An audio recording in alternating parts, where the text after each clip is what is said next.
ஓம் முருகா போற்றி. ஓம் சரவண பவ. என் அன்பு குழந்தையே, உன்னை தேடி யதார்த்தமாக ஒருவர் வருகிறார் என்றால் அவர் எதற்காக வருகிறார் தெரியுமா? இந்த இடத்திற்கு போனால் கிடைக்கும் என்ற நம்பிக்கையோடு தான் வருகிறார். உன்னால் கொடுக்க முடியும் என்ற நம்பிக்கையோடு தான் வருகிறார். அவருக்கு இருக்கும் நம்பிக்கை உனக்கு இல்லையா? உன்னால் கொடுக்க முடியவில்லையா?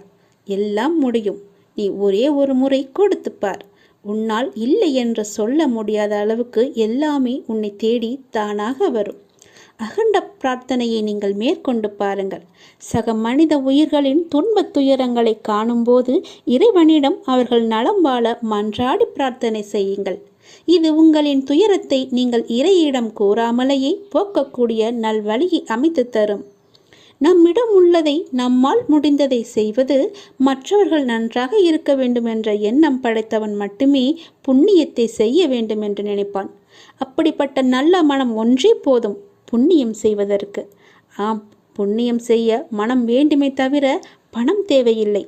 உங்கள் மனம் நல்லதையே நினைக்கட்டும், அதுவும் மற்றவர்களுக்காக இருக்கட்டும். இதுதான் புண்ணியம். மற்றவர்களின் துக்கங்களை உங்களது என்று எண்ணி வருந்தி பாருங்கள். உங்களுக்கு கிடைக்காவிட்டாலும் பரவாயில்லை, மற்றவர்களுக்காவது கிடைக்கட்டும் என்று வேண்டிக் கொள்ளுங்கள். மனமுருக வேண்டிக் கொள்ளுங்கள், மனதார வேண்டிக் கொள்ளுங்கள். அனைத்து உயிர்களுக்கும் உங்களுக்கும் தொடர்பு உண்டு என்று எண்ணிக்கொள்ளுங்கள். உங்களால் அனைவருக்கும் அன்பான ஆதரவான எண்ணங்களை அளிக்க முடியும் என்று நினைத்து பாருங்கள். உங்கள் எண்ணங்கள் அனைத்தையும் நிறைவேற்றும் என்று நம்புங்கள். இறைவனை துணைக்கு அழையுங்கள். மற்றவர்களுக்காக உதவ இறைவனிடம் நீங்கள் வேண்டுங்கள். தன்னலமற்ற எண்ணத்தை இவ்வுலகில் பரவ விடுங்கள். அனைவரும் உங்களுக்கு அன்பானவர்களாக மாறிவிடுவார்கள். உங்கள் உள்ளம் மகிழ்ச்சியாகிவிடும். அனைவரும் நிம்மதியாக வாழ்வார்கள். அந்த மகா புண்ணியம் உங்களை மட்டுமே வந்து சேரும். இந்த புண்ணிய செயலுக்கு நீங்கள் செலவு செய்தது என்ன? பிரார்த்தனை மட்டுமே, வேறு ஒன்றுமே கிடையாதே. ஒரு பைசா கூட நீங்கள் செலவு செய்யவில்லை. எங்கும் அலையவும் இல்லை. யாரிடமும் கோபமும் கொள்ளவில்லை, பொய்யும் கூறவில்லை. யாரிடமும் எதற்காகவும் நீங்கள் கையேந்தவும் இல்லை. யாரும் உங்களை குறை கூறப் போவதும் இல்லை. எதையும் நீங்கள் இழக்கப் போவதும் இல்லை. எதையும் இழக்காமல் நீங்கள் புண்ணியத்தை மட்டுமே சம்பாதித்திருக்கிறீர்கள். சரி, இதை எப்படி நாம் செயல் வடிவத்திற்கு கொண்டு வருவது என்பதை பார்ப்போமா? இதை செயல் வடிவத்திற்கு கொண்டு வருவது மிக மிக எளிது. தினமும் ஏதேனும் ஒரு நேரத்தில் யாராவது ஒருவர் நன்றாக இருக்க வேண்டும் என்று எண்ணி பழகிக் கொள்ளுங்கள். இதற்காக நேரம் காலம் எல்லாம் பார்க்க தேவையில்லை. எந்த நேரத்திலும் யாருக்காகவும் எண்ணிக்கொள்ளலாம். ஆரம்பத்தில் சொந்த பந்தங்களுக்காக வேண்டிக் கொள்ளுங்கள். நாளடைவில் கண்ணில் படும் அனைவருக்காகவும் வேண்டிக் கொள்வீர்கள். நாட்கள் செல்ல செல்ல நீங்கள் கேள்விப்பட்டவர்களுக்காகவும் அவர்கள் நல்ல முறையில் வாழவும் நீங்கள் எண்ண துவங்குவீர்கள். நீங்கள் வேண்டிக் கொள்ளும் நபர் பற்றி கவலைப்படாதீர்கள். அவர் எவ்வளவு மோசமானவராக இருந்தாலும் அவர் நல்ல முறையில் வாழ வேண்டும் என்று நீங்கள் வேண்டிக் கொள்ளுங்கள். ஒரு ஆம்புலன்ஸ் வண்டி சத்தம் கேட்கும் போதெல்லாம் அதில் பயணம் செய்பவர் நல்ல முறையில் குணமடைய இறைவனை வேண்டிக் கொள்ளுங்கள். யாரோ ஒருவர் விபத்தில் அடிபட்டு விட்டார் என்று கேள்விப்பட்டால் அவர் உடல் நலம் பெற எண்ணிக்கொள்ளுங்கள். மனிதர்கள் மட்டுமல்ல, அனைத்து உயிர்களிடமும் இந்த செயலை நீங்கள் செய்யுங்கள். தெருவோரம் ஒரு மரம் வெட்டப்பட்டிருந்தால் அதற்காகவும் நீங்கள் எண்ணிக்கொள்ளுங்கள். அந்த மரத்தை வெட்டியவர் மேலும் சில மரங்களை நடட்டும் என்று வேண்டிக் கொள்ளுங்கள். வெட்டப்பட்ட மரம் மற்றவர்களின் வாழ்வாதாரத்திற்கு உதவட்டும் என்று எண்ணிக்கொள்ளுங்கள். உலகத்தில் உள்ள அனைவரும் நன்றாக இருக்கட்டும் என்று ஒற்றை வரியிலே முடித்து கொள்ளாதீர்கள். ஒவ்வொருவரையும் நினைவில் வைத்து தனிப்பட்ட முறையில் அவர்களுக்காக நீங்கள் நன்மைக்காக வேண்டிக் கொள்ளுங்கள். இதுபோல் அகண்ட பிரார்த்தனையை மேற்கொள்ளுங்கள். மிக பெரிய புண்ணியம் உங்களை வந்து சேரும். இப்படியெல்லாம் செய்ய முடியுமா கேட்டால் நிச்சயமாகவே செய்ய முடியும். இந்த எண்ணங்களுக்காக நீங்கள் பணமாக செலவு செய்ய வேண்டியது எதுவுமே கிடையாது. ஆனால் இதன் மூலம் கிடைப்பதோ மிக பெரிய புண்ணியம். எனவே புண்ணியம் செய்ய எதுவும் பணம் ஏதும் தேவையில்லை. நல்ல எண்ணங்களுடன் கூடிய நல்ல செயல்கள் மட்டும் இருந்தால் போதும். நல்ல மனம் இருந்தால் போதும். எல்லாமே உங்களை தேடி தானாகவே வரும். அந்த இறைவனே உனக்குள்ளே குடியேறி விடுவார். பிறகு என்ன? நீதான் கடவுள். நாம் கடவுளிடம் எது வேண்டுமானாலும் அவர் அமைதியாக இருப்பதற்கு காரணம் இருக்கும். நீங்கள் கடவுளிடம் பேசுவதை மட்டும் நிறுத்தி விடாதீர்கள். இறைவனிடம் நீங்கள் பேசுங்கள். இறைவனிடம் பேசும் வார்த்தைகள் மிகவுமே வலிமையானவை. இறைவனிடம் திரும்ப திரும்ப ஒரு விஷயத்தையே சொல்லும்போது அது கண்டிப்பாக நிறைவேறியே தீரும். இறைவனிடம் நீங்கள் கேட்கும் ஒவ்வொன்றையும் அவர்கள் கவனித்து கொண்டு தான் இருக்கிறார். உங்கள் பிரார்த்தனைகள் கண்டிப்பாக ஒரு நாள் நிறைவேற்றப்படும். அவருடன் பேசுவதை மட்டும் நிறுத்திவிடாதீர்கள். ஒரு விஷயம் நமக்கு நடக்க வேண்டும் என்றால் இறைவனிடம் முறையிட்டு கொண்டே இருங்கள்.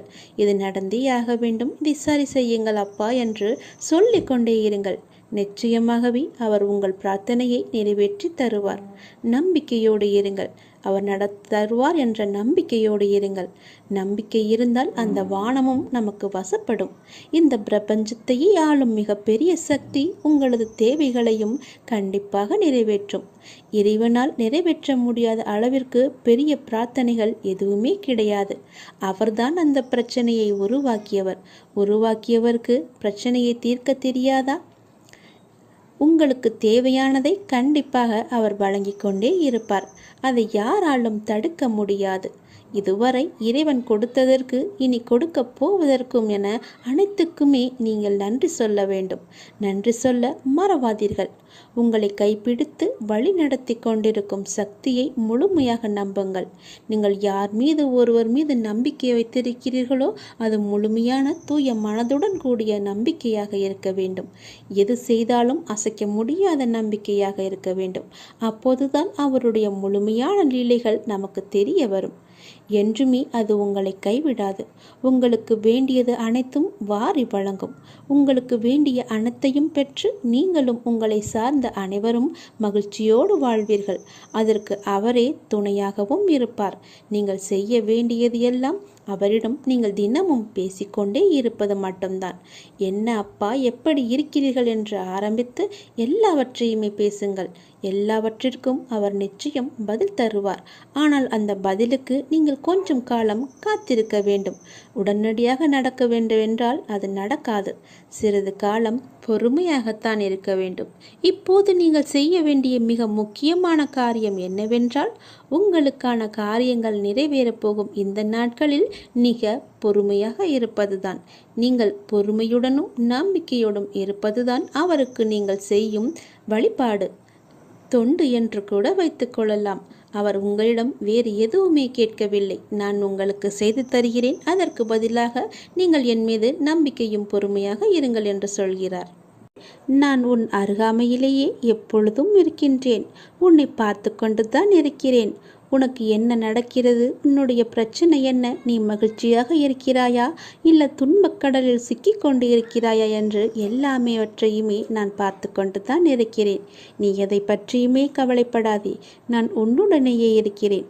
தாளிடப்பட்ட கதவுகள் என்னை தடுத்து விட முடியாது.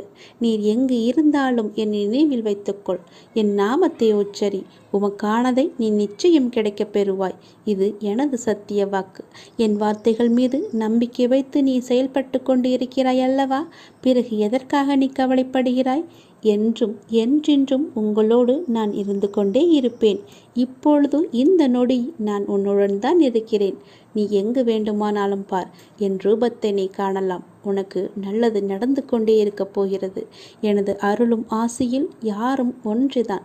எனது பக்தர்களை பிரித்து பார்க்காதவன் நான். நம்பிக்கை பொறுமையுடன் அமைதி காத்து கொண்டிரு. என் பக்தனுக்கு எல்லாமே சாத்தியமாகும். நல்லதே நடக்கும். எனது அன்பு குழந்தையே, நீங்கள் கடந்து வரும் பயணத்தில் கடைசி நிமிடத்திலும் பொறுமையையும் புத்திசாலித்தனமும் தைரியமும் இருந்தால் எப்படிப்பட்ட துன்பத்தையும் எளிதாக நீங்கள் கடந்து விடலாம். காலச்சக்கரமானது சுழன்று கொண்டே இருக்கிறது. ஒவ்வொரு திருப்பத்திலும் வாழ்க்கையின் போக்கை மாற்றுகிறது. பருவங்கள் குளிர்காலத்துடன் முடிவடையாது. வசந்தம் துளிர்விடும் சிறப்புடன் திரும்புகிறது. சுழலும் சக்கரம் மேலும் கீழும் அசைவது போல ஒரு நீண்ட இரவுக்கு பின் அழகான ஒரு வெளிச்சம் வருவது போல ஒரு பிரகாசமான ஒளி உதயமாகும் இல்லவா? அது போலத்தான் உங்களுடைய இன்பங்களும் துன்பங்களும் நம்மை தவிர்க்க முடியாமல் பின்தொடர்ந்து கொண்டிருக்கின்றன. இவை எல்லாமே உன்னுடைய முன்ஜென்ம கர்மாக்கள். ஆனால் தொந்தரவு இல்லாமல் இருப்பது வாழ்க்கையின் முக்கியத்துவம். உண்மையை அறிந்து கொள்ளுங்கள். எதுவாக இருந்தாலும் அப்பாவின் பாதங்களை நீங்கள் சரணடைந்து விடுங்கள். அவருடைய பாதங்களை நீங்கள் பற்றி கொள்ளுங்கள். சதா காலமும் அவருடைய நாமத்தை நீங்கள் ஜபித்து கொண்டே இருங்கள். உங்களுக்கு வேறு எந்த பிரச்சனையும் வராது, எந்த கஷ்டமும் உங்களை நெருங்காது. காலம் கடந்தும் ஆட்சி செய்யும் இறைவனின் முழுமையை நீங்கள் அடைய முற்பட வேண்டும். அப்போதுதான் உங்களுக்கு வந்த கஷ்டங்கள் எல்லாம், துன்பங்கள் எல்லாம் காணாமல் போய் நிம்மதி கிடைக்கும், மகிழ்ச்சி நிலைத்து நிற்கும். அவருடைய நாமத்தை நேரம் கிடைக்கும் போதெல்லாம் ஜபித்து கொண்டே இருங்கள். உன்னுடைய முன் ஜென்ம கர்மாக்களை எல்லாம் அழிப்பதற்கு என்னுடைய நாமம் ஒன்றே, என்னுடைய திரு நாமம் ஒன்றே உனக்கு சிறப்பான மருந்தாக இருக்கும். வந்த இடம் தெரியாமல் ஓடுவதற்கு, உன்னுடைய கர்மா வந்த இடம் தெரியாமல் ஓடுவதற்கு என்னுடைய நாமத்தை நீ ஜபித்து கொண்டே இரு. இடைவிடாது ஜபித்து கொண்டே இரு. விரைவாகவே உனக்கு ஒரு நல்ல செய்தியை நான் உனக்கு செவி வழியாக கொடுக்கப் போகிறேன். அதை கேட்டதும் எனக்காக ஒரே ஒரு தீபம் ஏற்று உன்னுடைய வீட்டில். வானளவில் உள்ள ஆழம்தான் இந்த உலகம். இந்த மேகங்கள் போலத்தான் வாழ்க்கையும். அதில் வாழ்க்கையை நெறிகளுடன் கூடிய வாழ்க்கையாய் பார்த்து வாழ்பவர்கள் மிக குறைவு. என் பிள்ளைகளுக்கு முதலில் நான் பயிற்றுவிப்பது ஒழுக்கமும் நேர்மறையான எண்ணங்களும் தான். அதில்தான் நீ இப்போது இருக்கிறாய். பயிற்சி நடக்கும்போது சில போராட்டங்கள், குழப்பங்கள் எல்லாம் நிகழும். அதை பார்த்து நீ பயப்படாதே. உனக்கு இது நல்லதா கெட்டதா என குழம்பி முடிவுகள் எடுக்க முடியாமல் போகும் தருணம் கூட வரலாம். அப்பொழுதும் நீ பயப்படாதே. அப்படி உனக்கு குழப்பம் வரவில்லை என்றால் அதில் உனக்கு பயிற்சி சரியாக இல்லை என்று அர்த்தம். பயிற்சியில் தோல்விகள், வெற்றிகள் என இரு முறைகள் இருக்கின்றன. அதில் நீ வெற்றிக்காக போராடு. தோல்வி ஏற்படுகிறது என்றால் உன்னுடைய அப்பா உனக்காக பெரிய வெற்றியை வைத்திருக்கிறேன் என்று எண்ணி உன் மனதை நீ சாந்தப்படுத்திக்கொள். தோல்வி எதிர்நோக்குபவர்கள் சாதனையாளர்கள் என்பதை மனதில் வைத்து என்மேல் நம்பிக்கை வைத்து பொறுமையுடன் காத்து கொண்டிரு. விரைவாகவே நீ கேட்ட நல்ல செய்தியை நான் உனக்கு கொடுக்கப் போகிறேன். அந்த விரைவில் நல்ல செய்தி என் வழியே உன் வீட்டிற்கு வரும், உன் வீடு தேடி வரும். கவலையே படாதே. இனி நீ மகிழ்ச்சியாக இருப்பாய். அந்த செய்தி உன் செவி வந்து சேரும் நேரம் எனக்காக உன் வீட்டில் ஒரே ஒரு தீபம் ஏற்று. உன் தீபத்தின் வழியாக நான் உனக்கு காட்சி தருவேன். உன்னை சுற்றி பார்க்கும் இடமெல்லாம் நானே காட்சி தருவேன். எங்கு பார்த்தாலும் என்னுடைய ரூபமே உனக்கு தெரியும். அதிலிருந்தே நீ தெரிந்து கொள். எனக்கு அப்பனின் அருள் இருக்கிறது என்றும் அப்பன் சொன்னபடியே எல்லாம் நடக்கும் என்றும் உன் மனதை நீ தைரியமாக வைத்துக்கொள், சந்தோஷமாக வைத்துக்கொள். நீ கேட்ட நல்ல செய்திக்கான முதல் அறிகுறி என்னுடைய காட்சித்தான். ஒளியின் ரூபமாக நான் உன் வீட்டிற்கு வருவேன். வந்து உனக்கு காட்சி தருவேன். நீ எங்கு பார்த்தாலும் நான் உன் வீட்டில் முழுவதுமாக இருப்பேன். அப்பொழுது தெரிந்து கொள்ளலாம். நான் கேட்ட நல்ல செய்தியை கொடுக்க என் அப்பா தயாராக இருக்கிறார். அதை பெறுவதற்கு நான் தயாராக இருக்க வேண்டும் என்ற ஆர்வத்தோடு இரு, மகிழ்ச்சியோடு இரு. எல்லாம் எனக்கு தெரியும். நான் பார்த்து கொள்கிறேன். உனக்கானது உன்னிடத்தில் விரைவாகவே வந்து சேரும். அந்த செய்தி வந்து சேரும் நேரம் அதை மட்டும் மறந்து விடாதே. ஒரே ஒரு தீபம் ஏற்று. அப்பிறகு பார் உன் வாழ்வு எப்படி இருக்கும் என்று. மிக மகிழ்ச்சியாக, ஒளிமயமாக உன் வாழ்வும் இனிக்கும், உன் வீடும் ஜொலிக்கும். இந்த உலகமானது எப்படி வேண்டுமானாலும் மாறலாம். மனிதனாகனவன் எப்படி வேண்டுமானாலும் மாறலாம். எந்த நொடி வேண்டுமானாலும் மாறலாம். உங்கள் மீது நீங்கள் நம்பிக்கை வையுங்கள். வாழ்க்கை எந்த நொடியிலும் மாறும். மனிதர்களிடம் நீங்கள் கவனமாக இருங்கள். எப்போது மாறுவார்கள் என்று யாருக்கும் தெரியாது. நம்மை நாமே பெரிதாக எண்ணிக்கொண்டு அகந்தை கொள்வது கூடாது. சாதாரணமானவர்களாக நம்மை கருதும் போதுதான் நம்மிடம் கருணையும் பணிவும் நல்ல சிந்தனையும் வெளிப்படத் தொடங்கும். எல்லா ஆற்றல்களும் மனிதனுக்கு இயல்பிலேயே இருக்கின்றன. ஆன்மீகத்தின் உதவியால் தடைகளை போக்கி நாம் நிறைநிலையை அடைய வேண்டும். ஆன்மீகத்தின் உதவியால் தீயவர்கள் கூட மகானாக முடியும். இந்த உலகம் இறைவனுக்கு சொந்தமானது. உலக பொருட்களில் எல்லாம் அவரே இருக்கின்றார். இந்த கோணத்தில் பார்க்க தொடங்கிவிட்டால் நம் மனம் உயர்வு பெறும். இங்கொன்றும் அங்கொன்றுமாக நுனிப்புள் மேய்வது போல ஒருபோதும் மேயக்கூடாது. வெற்றி பெறவும் முடியாது நம்மால். எல்லாவற்றையுமே முழுமையாக ஆராய்ந்து அதிலேயே ஈடுபட வேண்டும். கன நேரம் இன்பமாக ஏதோ ஒன்று கிடைக்கலாம். ஆனால் அத்துடன் எல்லாம் முடிந்துவிடும். நம்முடைய இன்பமானது தொடர்ந்து நிலைத்து இருக்கும்படி செய்ய வேண்டும். ஒவ்வொரு நேர்மையான செயலும் அதற்குரிய வெகுமதி தர காத்து கொண்டிருக்கிறது. உணர்ச்சி வசப்பட்டால் முடிவெடுக்க முடியாமல் தடுமாற நேரிடும். உணர்ச்சி வசப்பட்டால் எல்லாமே ஒரு நொடியிலே மாறிவிடும். அதனால் எது செய்தாலும் பொறுமையாக நிதானமாக யோசித்து செய்யுங்கள். கடந்ததை பற்றி வருந்தவோ வருவது பற்றி கற்பனை செய்யவோ வேண்டாம். முயற்சிக்குரிய பலன் ஒருவனுக்கு நிச்சயம் கிடைத்தே தீரும். எதை கண்டுமே நீங்கள் எரிச்சல் படாதீர்கள். எல்லாவற்றையுமே நீங்கள் ஒரு அனுபவ பாடமாக எடுத்துக்கொள்ளுங்கள். நமக்கு எது நடந்தாலும் இது ஒரு அனுபவம் என்று எண்ணிக்கொள்ளுங்கள். மனசாட்சிக்கு கட்டுப்பட்டு நடந்தால் உங்களுடைய வாழ்வு நலம் பெறும். மனம் என்பது கடவுளின் கையில் ஒரு கருவியாக இருக்க வேண்டும். கடவுள் விரும்பும் வழிபாடு உழைப்பு ஒன்றுதான். அவருடைய விருப்பத்தை நாம் பூர்த்தி செய்ய வேண்டும். கடவுள் நம்பிக்கை ஒன்றே மனிதனுக்கு உண்மையான உதவி. கடவுளின் விருப்பப்படி நடக்கட்டும் என எல்லாவற்றையுமே விட்டுவிடுங்கள். உங்கள் தலைகளில் நீங்கள் பாரத்தை ஏற்றிக்கொள்ளாதீர்கள்.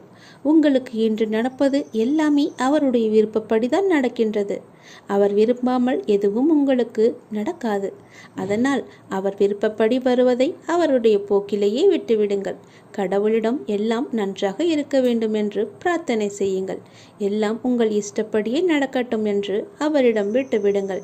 நீங்கள் எது செய்தாலும் எனக்கு நன்மையாக மட்டும்தான் இருக்கும் என்று அவர் மீது நீங்கள் நம்பிக்கை கொள்ளுங்கள். மற்ற எல்லாவற்றையும் அவரே பார்த்து கொள்வார். நீங்கள் பயமின்றி நிம்மதியாக கவலைப்படாமல் சந்தோஷமாகவே இருக்கலாம். உனக்கு உள்ள பிரச்சனைகளை பற்றி எனக்கு தெரியாது என்று நினைத்து கொண்டிருக்கிறாய். உன்னுடைய பிரச்சனை என்ன, எப்படி வந்தது, எதனால் வந்தது என எல்லாமே எனக்கு தெரியும். உன் பிரச்சனைகளை நினைத்து நினைத்து உன் வாழ்நாளில் இருக்கும் நிம்மதியை இழந்து நீ தவித்து கொண்டிருக்கிறாய். உன் மனதை ரணப்படுத்தி கொண்டு எரிச்சல் பட்டு வாழ்க்கையையே ரணமாக்கி வைத்திருக்கிறாய். அதை எப்படி சரி செய்வது என்று தெரியாமல் இருண்ட காட்டில் நுழைந்தது போல திக்கிட்டு இருக்கிறாய். இதனால் வாழும் வாழ்க்கையே உனக்கு நரகமாக தோன்றுகிறது. ஒரு விஷயம் உனக்கு பிடிக்கவில்லை என்றால் அதை நீ விட்டுவிடு. விரும்பாமல் ஏற்றுக்கொள்வது சரியல்ல. உனக்கு நீயே செய்யும் தீமை. உனக்கு நீயே வேஷம் போடுகிறாய் என்ற அர்த்தம். உனக்கு அது நிம்மதி தராது. மற்றவர்களுக்கும் நிம்மதி இல்லாத சூழலை உருவாக்கும். அதை விட்டு நகன்று விடுவதுதான் சிறந்தது உனக்கு. அமைதியாய் போவதில் தவறு இல்லை. ஆனால் அந்த அமைதியை ஏற்க முடியாமல் சில பேர் இருப்பார்கள். காரணம், உன்னிடம் பேசி பழகிவிட்டார்கள். அவர்களுக்கு அது ஏற்றுக்கொள்ளக்கூடியதாக இருக்காது. அவர்கள் செய்யும் சில விஷயங்கள் வருத்தத்தை ஏற்படுத்தியது என்றால் மனம் வருந்தாமல் அமைதியாக நீ விலகிவிடு. அவர்களுக்கு நீ விட்டு சென்றதாக தோன்றும். உண்மையான காரணத்தை அவர்களுக்கு நீ உணர்த்த வேண்டுமென்று அழையாதே. உன்னை புரிந்தவர்களாக இருந்தால் அது அவர்களுக்கு தெரியும். அவர்கள் செய்த தவறு என்ன, எதற்காக நீ அமைதியாக இருக்கிறாய் என்று. இதையெல்லாம் ஒரு விஷயமாக எடுத்துக்கொண்டு நீ கலங்காதே. அதை மற்றவர்களிடம் கோபமாய் வெளிப்படுத்துகிறாய். அப்படி அவர்கள் என்ன செய்தார்கள்? கோபத்தையும் எரிச்சலையும் விடு. உன்னை காயப்படுத்தினது நியாயமில்லைதான். அதற்காக அந்த கோபத்தை மற்றவர்களிடம் காண்பிப்பது மிகவும் தவறு. நிம்மதியுடனும் சந்தோஷத்துடனும் வாழ அதற்கான எல்லா முயற்சியிலும் உன்னை நான் ஈடுபடுத்தி செய்ய வைப்பேன். நானே துணை நின்று உன்னை காப்பேன். நீங்கள் வாழ பிறந்திருக்கிறீர்கள். வாழ்வை அனுபவித்து வாழ வேண்டும். அதற்கு தடையாக உள்ள கஷ்டங்களையும் பிரச்சனைகளையும் வேறு விதமான சூழல்களையும் நீக்கி எல்லாவற்றிலும் சம்பூர்ணமாக வாழ வேண்டும் என்பதே இந்த அப்பாவின் விருப்பம். அப்பாவின் விருப்பம் உங்கள் வாழ்க்கையில் நடைமுறைக்கு வர வேண்டுமென்றால் அப்பா உங்கள் மனதில் இருக்க வேண்டும். அப்பா என் மனதில் இருப்பதை எப்படி அறிந்து கொள்வது என நீ கேட்கலாம்.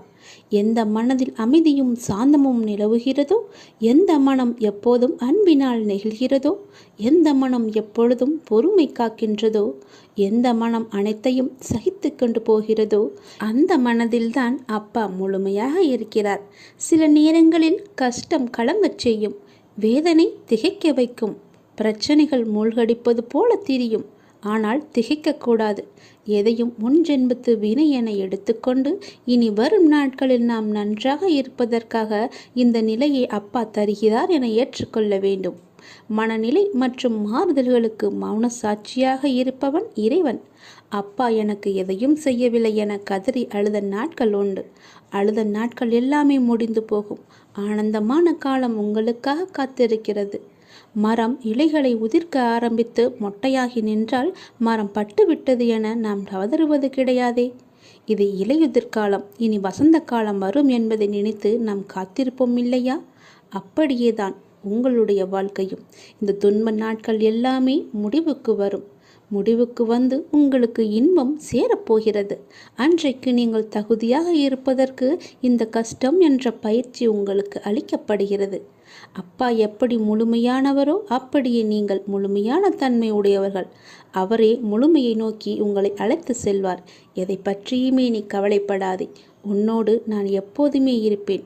உன் பிரச்சனைகளை நான் தீர்த்து வைக்கிறேன். எதை பற்றியுமே நீ கவலைப்பட்டு கொண்டே உன்னுடைய வாழ்வை நீ இழந்து விடாதே. நிறையவே பிரச்சனை இருக்கிறது. எதை சொல்லி எங்கே போய் அழுவது என்று தெரியாமல் நீ தினமும் புலம்பி தவித்து கொண்டிருக்கிறாய். எனக்கென்று யாருமே இல்லையே, நீங்களும் இருக்க மாட்டீர்களா அப்பா என்று என்னிடமே நீ கேட்கிறாய். உனக்கு யார் இல்லை? எல்லோருமே இருக்கிறார்களே. நீதான் அவர்களை புரிந்து கொள்ளவில்லை. யார் என்று சொல்கிறேன் தெரியுமா? அந்த கடவுளை தான் சொல்கிறேன். உனக்காக அம்மாவாக அந்த அம்மன் இருக்கிறார். அப்பாவாக அப்பன் ஈசன் இருக்கிறார். குருவாக நானும் இருக்கிறேன். உனக்காக எல்லோருமே இருக்கும்போது, உனக்காக அந்த கடவுள்களே இருக்கும்போது நீ ஏன் எனக்கு யாருமே இல்லை என்று சொல்கிறாய்? உன் கவலையை போக்க அந்த படைத்த இறைவன் எங்களுக்கு தெரியாதா? உன் பிரச்சனை என்ன என்பது எங்களுக்கு தெரியாதா? உன் பிரச்சனையை கேட்பதற்கு எவரும் இல்லை என்று நீ கவலைப்படாதே. உங்களுக்காக உனக்காக நாங்கள் எல்லோருமே இருக்கிறோம். எந்த பிரச்சனையாக இருந்தாலும் சரி, எங்களிடம் சொல். உடனே நாங்கள் தீர்வு கொடுக்கிறோம். உனக்காக, என்னுடைய குழந்தைகளுக்காக நாங்கள் எது வேண்டுமானாலும் செய்வோம். உன்னை படைத்தது யார் என்று நினைக்கிறாய்? உன்னை படைத்தது நாங்கள்தான். எங்களுக்கு தெரியாதா? நீ எங்கு, எப்போது, எப்படி பிறக்க வேண்டும், யார் வயிற்றில் பிறக்க வேண்டும், யார் உனக்கு அப்பாவாகவும் அம்மாவாகவும் இருக்க வேண்டும் என்று எங்களுக்கு தெரிந்துதான் நான் உன்னை படைத்தேன். நாங்கள் உங்களுக்கு செய்வது எல்லாமே நன்மையாகத்தான் இருக்கும். அதனால்தான் இவர்களுக்கு உன்னை பிள்ளையாக படைத்தேன். இப்போது நடந்தது, இதற்கு முன்பு நடந்தது, இனிமேல் நடக்கப் போவது எல்லாமே எங்களுக்கு தெரிந்துதான் நடக்கிறது என்பதை நீ ஏன் மறந்துவிட்டாய்? உன்னுடைய கவலைகளை பற்றி எங்களுக்கு தெரியாதா? உன்னுடைய பிரச்சனைகள் எல்லாமே தீரும் நேரத்தை நீ நெருங்கிவிட்டாய். நீ இதுவரை அனுபவித்தது பூர்வ ஜென்ம, முந்தைய ஜென்ம கர்மாவின் பலன்தான். மிச்சம் இருந்தது, அது இப்போது முழுவதுமாகவே தீர்ந்துவிட்டது. இன்னும் நான் உனக்கு நிறையவே கொடுக்கப் போகிறோம். அதை பெறுவதற்கு நீ தயாராக இரு. என்ன கஷ்டத்தை கொடுக்கப் போகிறீர்களா என்று தானே நீ கேட்கிறாய்? அவ்வளவு சோதனைகளை நீ தாங்கி இருக்கிறாய். அவ்வளவு பிரச்சனைகளை நீ பார்த்து இருக்கிறாய். கவலைப்படாதே. இனி வருவது உனக்கு பிரச்சனை அல்ல, உனக்கு கவலையும் அல்ல, உனக்கு சந்தோஷம்தான். உன்னுடைய பிரச்சனைகள் எல்லாமே முடிந்து விட்டது. அதற்கு தீர்வும் நீ கண்டுவிட்டாய். இனி நடக்கப் போவது எல்லாமே உனக்கு ஜெயமாகவே இருக்கும், சந்தோஷமாகவே இருக்கும். நீ கேட்டது அனைத்துமே உங்களுக்கு கிடைக்கும். நீ எதிர்பார்த்தபடியே உன்னுடைய வாழ்க்கை நிச்சயமாகவே அமையும். என் வார்த்தையை நம்பு. உன்னை நான் படைத்தேன். நீ கேட்ட வரத்தை கொடுக்க இந்த நொடி நான் மயிலேறி ஓடி வந்திருக்கிறேன். பழனியிலிருந்து தண்டாயுத பாணியாக ஓடி வந்திருக்கிறேன். ராஜா அலங்காரத்தோடு உன்னை பார்க்க நான் வந்திருக்கிறேன். நீ நிம்மதியாக இரு. எதற்காகவும் கலங்காதே. நீண்ட நாட்களாகவே நீ என்னிடம் கேட்டுக்கொண்டிருக்கும் உன் பிரார்த்தனையை உன்னுடைய அப்பா நிறைவேற்றப் போகிறேன். உனக்காக நிறைவேற்றி கொடுக்கப் போகின்றேன். உன்னுடைய துன்பங்களிலிருந்து எல்லாம் உன்னை காப்பாற்றப் போகின்றேன். நீ என்னிடம் எந்த வரத்தை வேண்டும் என்று என்னிடம் மடியேந்து நின்றாயோ, நீ கேட்ட வரத்தை கூடிய விரைவில் உனக்கு தந்து உன் வாழ்க்கையை சிறப்பானதாக மாற்றப் போகின்றேன். நீ நினைத்தது நிச்சயமாகவே உனக்கு நடந்தே தீரும். உன் மனக்கவலையை பற்றி நான் அறிந்திராமல் இல்லை. உன் மனக்கவலை எது என்று எனக்கு தெரியும். கவலைப்படாமல் இரு, நிம்மதியாக இரு. எதற்காகவும் நீ கலங்காதே.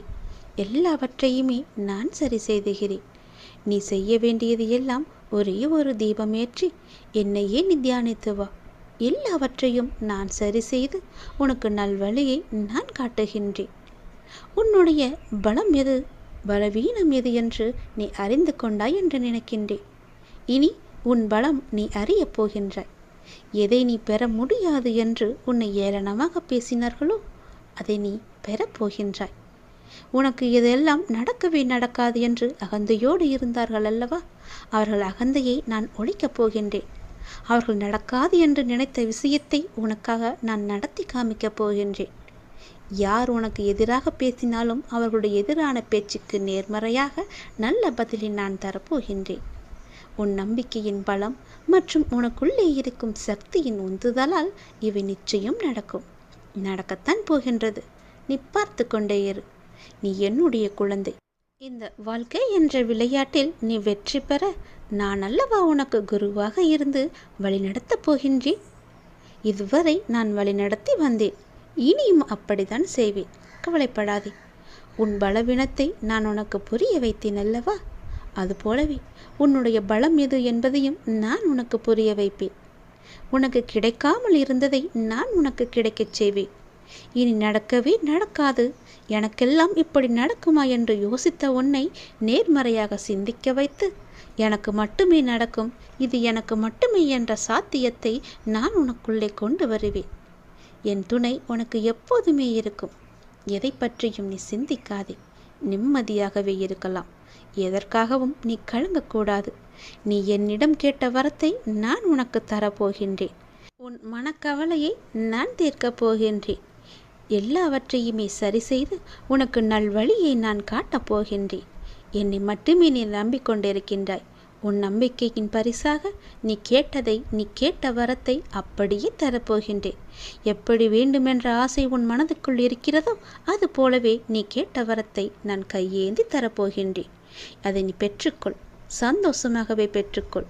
உன் வாழ்க்கையை உன்னிடம் ஒப்படைத்துவிட்டேன். நீ கேட்ட வரத்தை உன்னிடம் நான் கொடுக்கப் போகிறேன். நிச்சயம் உன் வாழ்க்கை சிறப்பானதாக மாறும். அதற்கு நானே பொறுப்பு உனக்கு. என்னை நீ தொட்ட நொடி முதல் உனக்கு ராஜயோகம் ஆரம்பிக்கப் போகிறது. நீ எந்த நொடி என்னை தொடுகிறாயோ அந்த நொடி முதலே உனக்கான ராஜயோகத்தை நான் வழங்கிவிடுவேன்.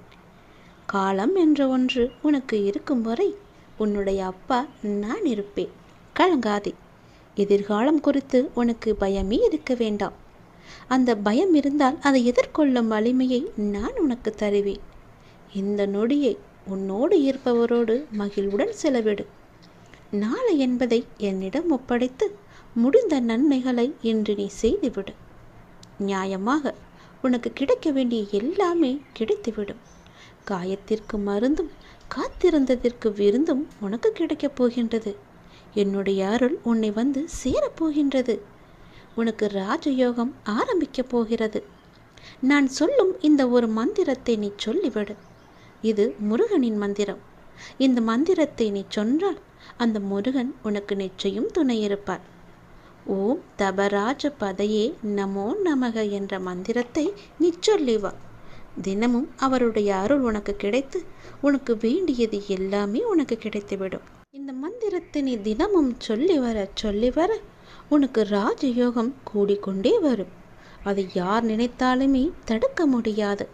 உன்னுடைய வாழ்வில் ஒரு அதிசயம் நடக்கப் போகிறது. இன்னும் சில மாதத்தில். அதற்கு பிறகு உன்னுடைய வாழ்க்கையே அடியோடு மாறப்போகிறது. யோகம் என்பது எல்லோருக்கும் எளிதில் கிடைக்காது. அப்படி ஒரு யோகம் உனக்கு பாய்ந்து வரப்போகிறது. பாய்ந்து வரும் யோகத்திற்கு சக்தி என்பது மிகவுமே அதிகம். அதை ஆள்வதற்கு நீ தயாராக இரு. நீ எப்படியெல்லாம் உன்னுடைய வாழ்க்கையை வாழ வேண்டும் என்று ஆசைப்பட்டாயோ, எப்படியெல்லாம் உன்னுடைய வாழ்க்கை இருக்க வேண்டும் என்று நினைத்தாயோ, அதைவிட நீ எதிர்பார்த்ததை விட பல மடங்கு நன்மை உனக்கு அதில் இருக்கப் போகின்றது. ஒரு சிலருக்கு இந்த யோகம் கிடைக்காமல் கூட போகலாம். அவர்களுக்கும் இன்னும் நேரம் வரவில்லை. புரிந்து கொள். உனக்கான நேரம் கூடி வந்துவிட்டது. உனக்கு யோகம் அடிக்கப் போகிறது. அதுவும் ராஜயோகம். என்னை நீ எப்போது நினைத்தாயோ, எப்போது என்னை தொட்டாயோ அந்த நொடி முதலே உனக்கு ராஜயோகம் ஆரம்பித்துவிடும். முருகனின் அருளும் உனக்கு சேர்ந்து கிடைக்கப் போகின்றது. எதற்காக முருகனின் பெயரை இதில் இழுத்தேன் என்று பார்க்கிறாயா? சிவனுடைய பிள்ளை முருகன். முருகனின் லீலைகளும் இனி உன் வாழ்வில் நடக்கப் போகின்றது. நான் சொல்கிறேன் அல்லவா, நிச்சயம் உன் வாழ்க்கை சந்தோஷமாகவே மாறப்போகிறது. எதிர்காலத்தில் உனக்கானது உன்னை வந்து சேரப்போகிறது. ராஜயோகம் பெற்றுவிட்டால் போதும், உன் வாழ்க்கை நன்றாக ஓஹோ என்று இருக்கும். யாருக்கும் கிடைக்காத யோகம் இது. நிம்மதியாக இரு, சந்தோஷமாக இரு. மகிழ்ச்சியாக இரு. எதிர்காலத்தை, ராஜயோகத்தை எதிர்பார்த்து நீ காத்திரு. உன் அப்பா நான் இருக்கின்றேன். எப்பொழுதுமே நான் இருந்து கொண்டே இருப்பேன். என்ன பயம் வந்தாலும் என் அப்பா இருக்கும்போது எனக்கு என்ன பயம் என்று நீ சொல்லிப்பார். உனக்கான எதிர்காலம் என்னிடம் உள்ளது. நிச்சயம் நான் சொல்லும் இந்த மந்திரத்தை நீ தினமும் சொல்லிக்கொண்டே வா. ஓம் தபராஜ பதையே நமோ நமக என்ற மந்திரத்தை நிச்சபித்து வா. முருகனின் அருளும் உனக்கு நிச்சயம் கிடைக்கும். என்னுடைய ஆசையும் முருகனின் ஆசையும் இணைந்து உனக்கு ராஜயோகத்தை தரப்போகிறது.